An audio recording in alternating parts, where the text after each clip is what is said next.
चलिए बेटा हम इलस्ट्रेशन नंबर 4 देखते हैं। इलस्ट्रेशन 4 प्लीज देखिएगा। इलस्ट्रेशन 4 में क्या है, CA intermediate investment analysis capital budgeting का है। ABC limited is a small company that is currently analyzing capital expenditure proposals for the purchase of equipment.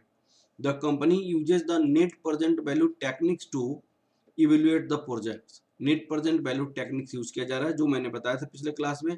Net present value equal to present value of cash inflow minus present value of cash outflow. Techniques, the capital budgeting limited rupees 5 lakh, उनके पास 5 लाख से ज़्यादा नहीं है, which ABC Limited believes is the maximum capital it can raise. The initial investment, the projected net cash flows for each project are shown below.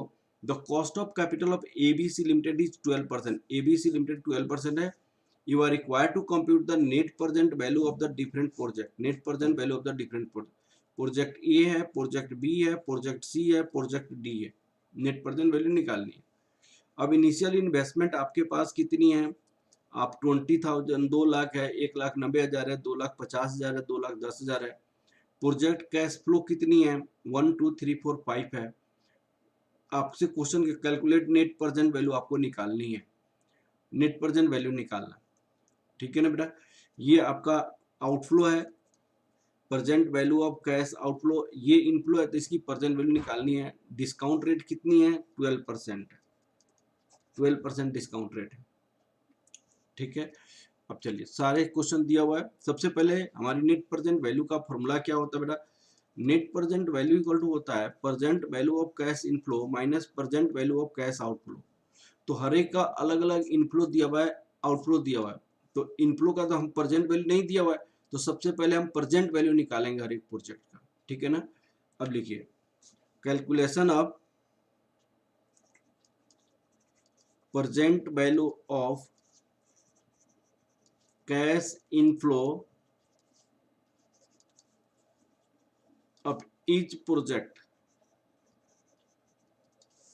Calculation of present value of cash inflow of each project.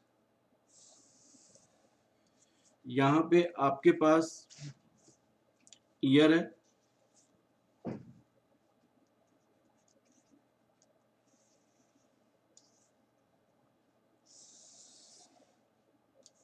यहाँ पे cash flow है,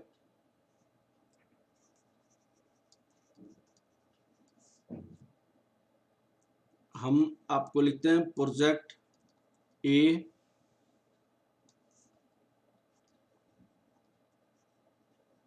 project B, project C, और एक हो गया project D. यहाँ पे present value factor at the rate of 12%। अब यहाँ पे लिखिए present value,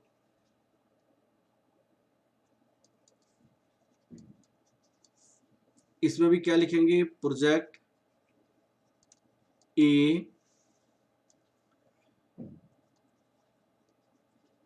project B, project C, और एक प्रोजेक्ट हमारे पास डी है। अब लाइफ में देखिएगा 1 साल, 2 साल, 3 साल, 4 साल, 5 साल। अब हमारे पास कैश का इनफ्लो कितना है, 40,000,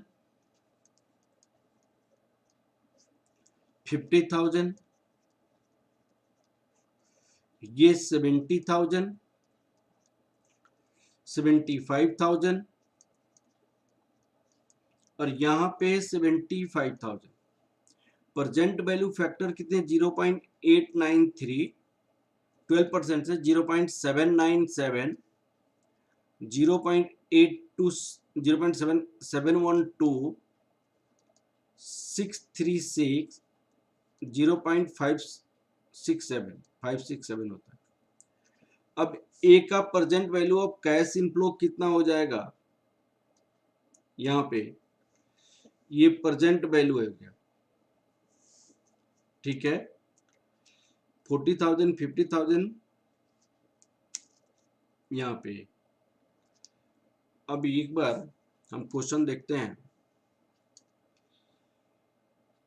प्रोजेक्ट ए, प्रोजेक्ट 50-50, ये मैंने बी का लिख दिया और बी का हमारे पास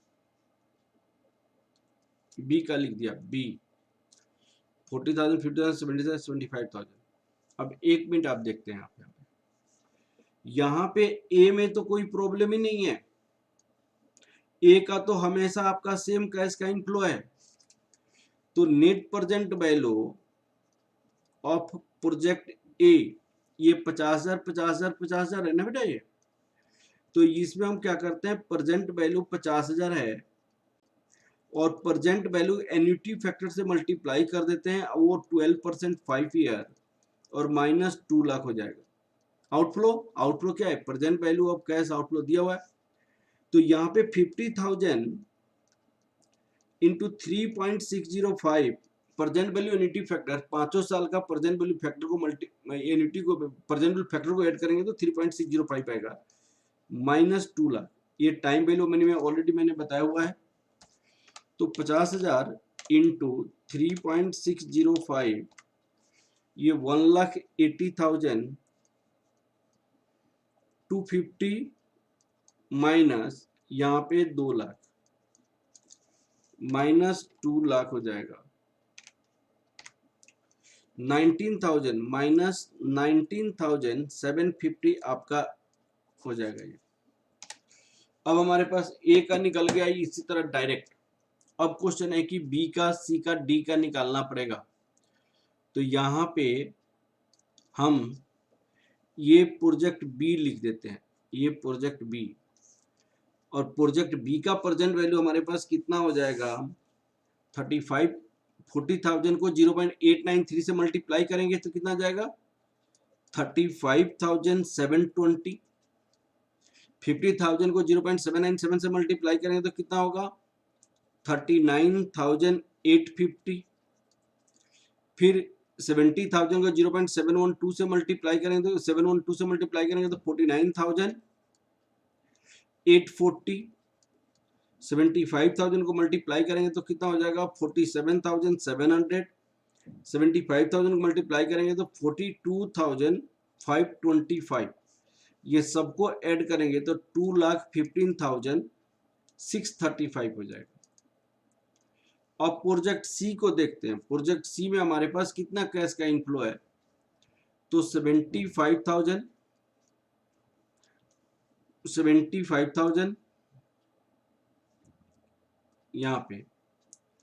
यहाँ पे 75,000, फिर 60,000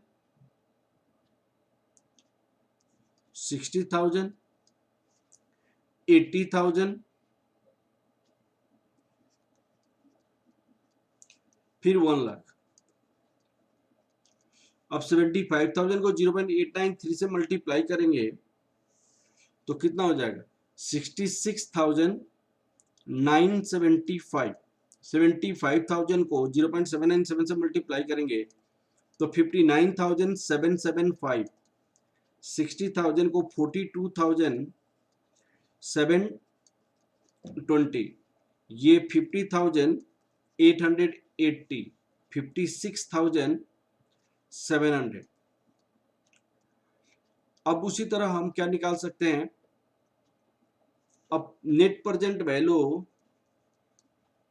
of B, present value of cash inflow minus present value of cash outflow. तो इनफ्लो 2,15,635 हो गया। आउटफ्लो हमारे पास कितनी है 1,90,000 है, तो कितना हो जाएगा 25,635 हो जाएगा 635। Net present value of C, net present value of C, ये आपका क्या हो जाएगा, यहाँ पे टोटल आपका present value of cash inflow कितना हो जाएगा 2,77,050। तो यहाँ पे 2,77,050। आउटफ्लो कितनी है आपका 2,50,000 है सी के लिए, तो माइनस करेंगे तो 27,050। अब हम डी प्रोजेक्ट का देखते हैं नेट प्रेजेंट वैल्यू हम कैसे निकालेंगे प्रोजेक्ट डी के लिए। प्रोजेक्ट डी का देखिए हमारे पास कैश का इनफ्लो कितनी है, तो डी प्रोजेक्ट का कैश का इनफ्लो 75,000,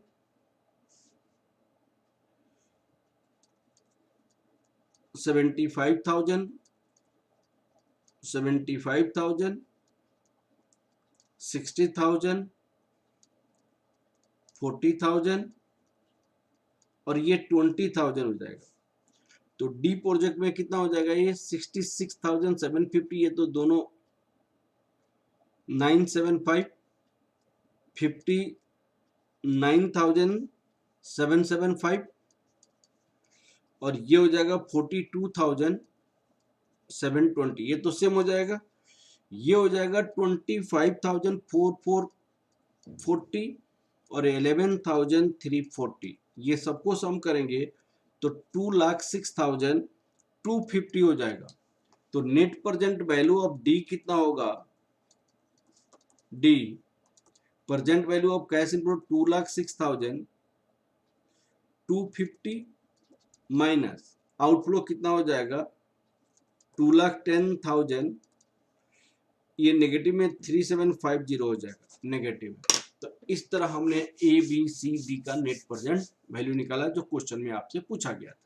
ठीक है बेटा, ओके, थैंक यू क्लास बेटा, थैंक यू।